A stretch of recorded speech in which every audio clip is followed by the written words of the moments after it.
Everyone is astonished at the change in Morniel Mathaway since he was discovered. Everyone, that is, but me. They remember him as an unbathed and untalented Greenwich Village painter who began almost every second sentence with I and ended every third one with me.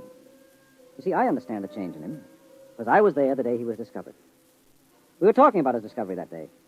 I was sitting carefully balanced on the one wooden chair in his cold little Bleecker Street studio because I was too sophisticated to sit in the easy chair. Come on, Dave. Take a comfortable seat. Oh, no, Morny. Oh, no. I know about that chair. Now, what do you mean? It's the only comfortable chair in the room. Yeah, I know. Look at it. Broken down springs, very high in the front and low in the back. Sure, it conforms with the position of the spine. Yeah, sure. And when you sit in it, things begin sliding out of your pockets. Loose change, keys, wallets, anything. What do you do, Morny?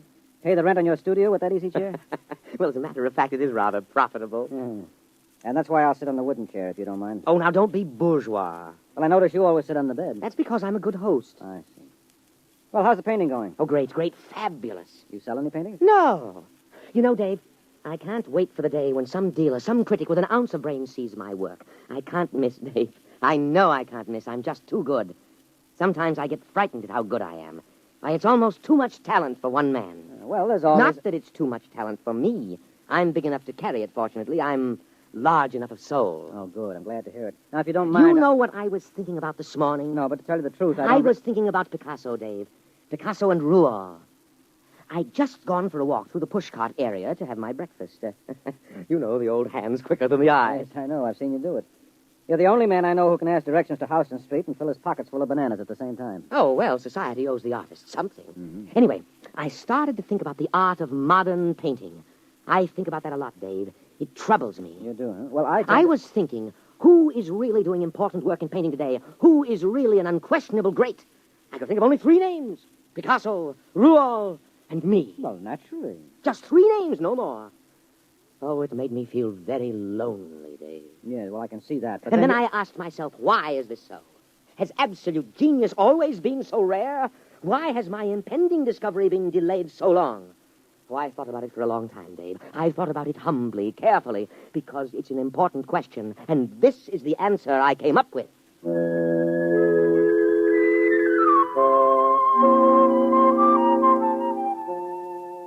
Well, don't bother waiting for the answer that Morniel came up with. It turned out to be a theory of aesthetics I'd heard at least a dozen times before from a dozen other painters in the village. Morniel was a bad painter. There was no question about it. I say that not only from my opinion. I've roomed with 2 modern painters, and I've been married for a year to another, but... Well, for example, a friend of mine, a fine critic of modern art, took a look at one of Morniel's paintings, which he hung over my fireplace in spite of my protests, and just kind of stared slack-jawed. What does he call that technique? Well, he says it's smudge on smudge. Well, I can believe it. Smudge on smudge, white on white, non-objectivism, neo-abstractionism, call it what you like. There's nothing there, nothing. Well, it doesn't even have the interest of those paintings that chimpanzee did a couple of years ago. He's just another of those loudmouth, frowsy, frustrated dilettantes that infest the village. Why do you waste your time with him?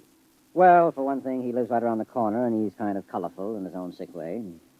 And he does have one great talent. It's not in painting. No. Now, you see, I just get by as far as living expenses are concerned. Things like good paper to write on, good books for my library, I can't touch them. And sometimes the yearning gets too great. You know, a newly published collection by Wallace Stevens. Well, if I find one I want, I just go over to Morniel's and tell him about it. He doesn't lend you money. Oh, no. Now, you see, we go out to the bookstore and we come in separately. And then I start a conversation with the proprietor about some very expensive out-of-print item I'm thinking of ordering, and Morniel just says, "Don't mind me, I'm browsing." Well, that's the high side. I'm browsing. Well, what happens? Well, while I'm keeping the proprietor talking, Morniel snaffles the Stevens. Isn't that just a little bit, Oh, well, I intend to pay for them, of course, as soon as I'm a little ahead. Well, why does he do this for you? Oh, well, I pay off. I go through the same routine at an art supply store so Morniel can get canvas and paint and brushes. Of course, I really have to pay for Morniel's browsing. I have to suffer through listening to him, and then my conscience bothers me. Oh, it does? Yes, you see, I intend to pay for my things, but I know he doesn't. And that's why my conscience bothers me.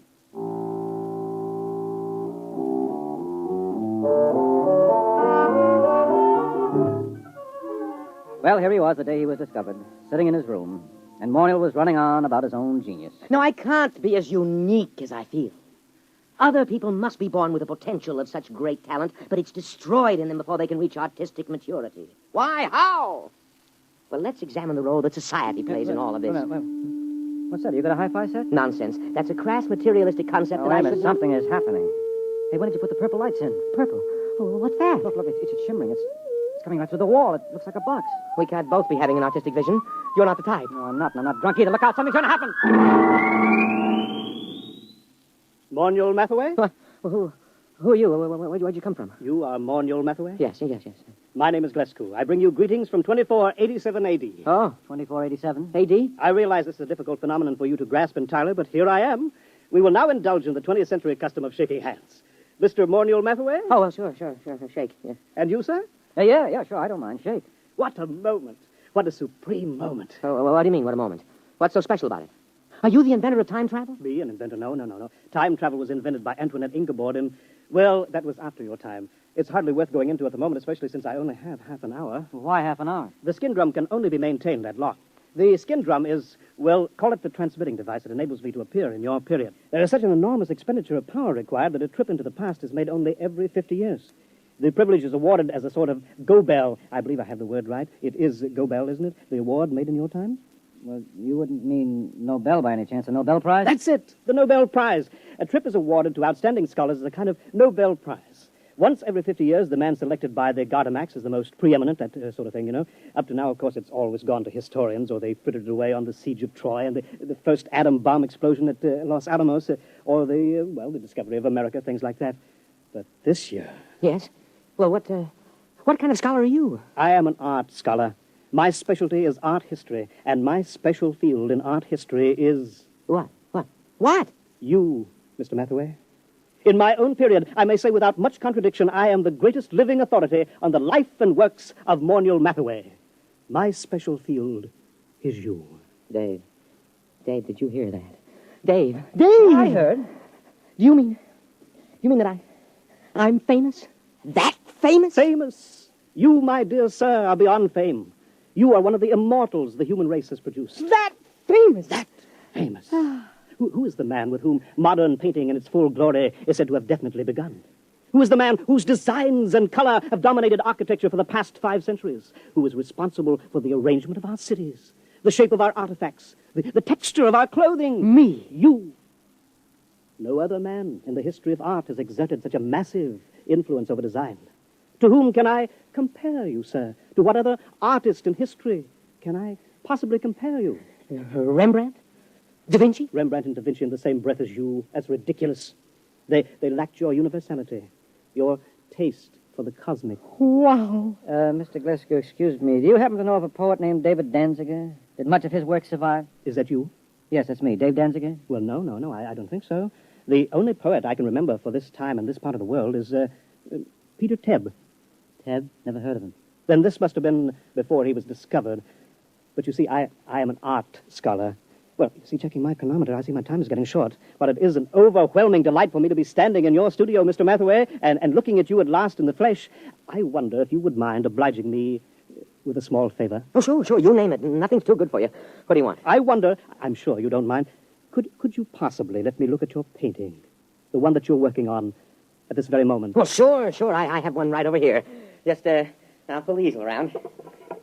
There you are. I intend to call this Figured Figurines number 29. Oh, but this... What's the matter? Well, surely this isn't your work, Mr. Mathaway? Yeah. It's my work, all right. Figured Figurines number 29. Recognize it? No, I do not recognize it, and that is a fact for which I am extremely grateful. Could I see something else, please? Something a little later. Well, that's the latest. Everything else is earlier. Here, you might like this. Now, I call this Figured Figurines number 22. I think it's the best of my early period. Oh dear.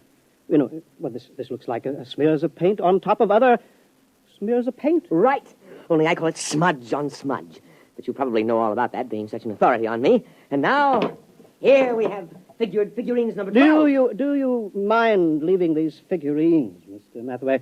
I'd like to see something of yours with color and form. Well, I haven't done any real color work for a long time. Oh, wait a minute. Wait. I have one over here somewhere, an old canvas. I was going to paint over it. Here we are. This is one of the few examples of my mauve and mottle period that I've kept. I can't imagine why. It's positively, oh, Oh, dear. Oh, now, wait a minute. Let me show you some of my intestinal period. Here. Here's a particularly good one. It's called large intestine rampant. You like it? No. Oh, please.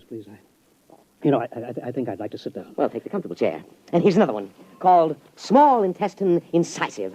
Oh, it's rather good, don't you think? I managed to avoid completely any definite line. You notice that? I don't suppose you have a drink of Glyfax?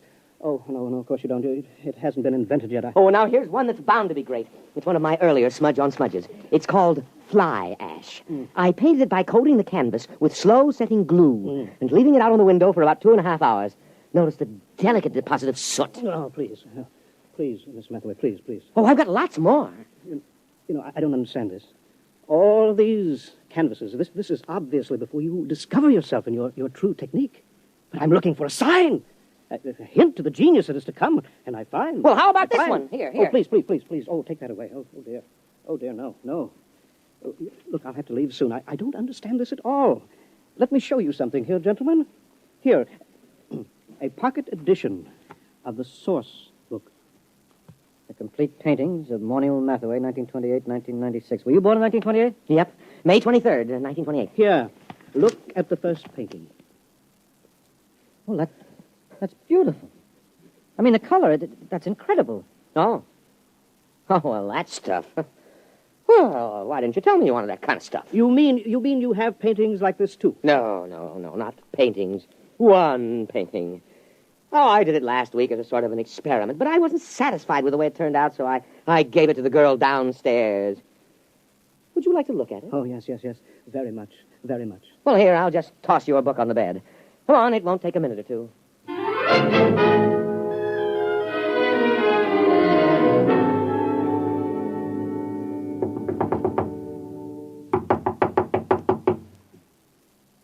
Oh, she isn't at home.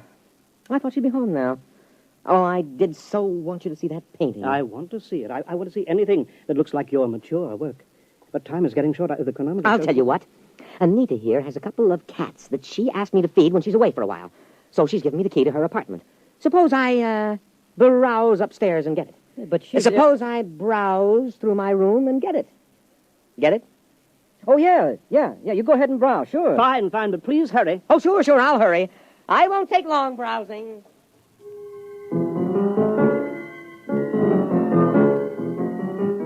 Well, that was it, the high sign. I'd seen Morniel Mathaway in action too many times as a shoplifter not to understand it. He was going upstairs to lift that book that he'd dropped on the bed. I knew he hadn't ever painted a picture like the one in the book, but he would now. Only he wouldn't paint them. He'd copy them. Well, I started talking automatically. You paint yourself, Mr. Glasgow? No. Of course, I wanted to be an artist when I was a boy. I imagine every critic starts out that way, but I found it far easier to write about paintings than to do them. Once I began reading the life of Morniel Mathaway, I knew I had found my field. Not only do I empathize closely with his paintings, but he seems so much like a person I could have known and liked. That's one of the things that puzzles me. He's quite different from what I had imagined. Yes, I'll bet he is. Of course, history has a way of adding romance to an important figure. Mm-hmm. Oh, dear, I'm running out of time here. Do you think you'll be back with the key soon? I've practically no time left. I've just got to get upstairs to the time translator. I just can't wait. I'll have to hurry now. Oh, dear, no, I did want to see an original Mathaway. I did want to. Mr. Mathaway, Oh! What's the matter? The time translator, it isn't here. It's gone. The book is gone, too. And Mathaway, he stranded me here. He must have figured out that getting inside and closing the door made it return. Yeah, he's a great figure. And he'll probably figure out a very plausible story to tell the people in your time to explain how the whole thing happened. Why should he work his head off in the 20th century when he can be an outstanding hero-worship celebrity in the 25th? So what'll happen if they ask him to paint merely one picture? Oh, he'll probably tell them he's already done his work and feels he can no longer add anything of importance to it. He'll no doubt end up giving lectures on himself. Don't worry. He'll make out. It's you I'm worried about. You're stuck here, aren't you? Are they likely to send a rescue party after you? No. Every scholar who wins the award has to sign a waiver of responsibility in case he doesn't return. No, I'm stuck here. Tell me, is it very bad living in this period? Well, not so bad. Of course, you'll need a social security card. And I don't know how you go about getting one at your age. And, well, the immigration authorities may want to question you since you're sort of an illegal alien. Oh, dear. That's awful. Wait a minute. It needn't be. I'll tell you what. Morniel has a social security card. He had a job a couple of years ago. He keeps his birth certificate in that drawer along with his other papers. Now, why don't you just assume his identity? He'll never show you up as an imposter. But do you think I could? Won't I be... well, won't his friends, his relatives... No, he hasn't got any family, and I'm about the only friend he's got. You could get away with it. Maybe grow a beard and dye it blonde. Naturally, the big problem would be earning a living. Being a specialist on Mathaway and the art movements derived from him wouldn't get you set an awful lot right now. But I could paint. I've always dreamed of being an artist. I don't have much talent, but there are all kinds of artistic novelties I know about, all kinds of graphic innovations that don't exist in your time. Surely that would be enough, even without talent, to make a living for me on some third or fourth-rate level?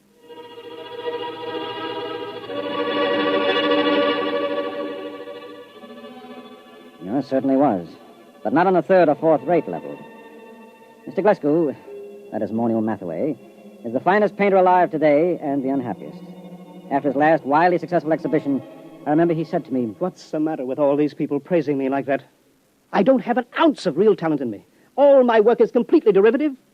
I've tried to do something, anything that was completely my own, but I'm so steeped in Mathaway that I can't seem to make my own personality come through.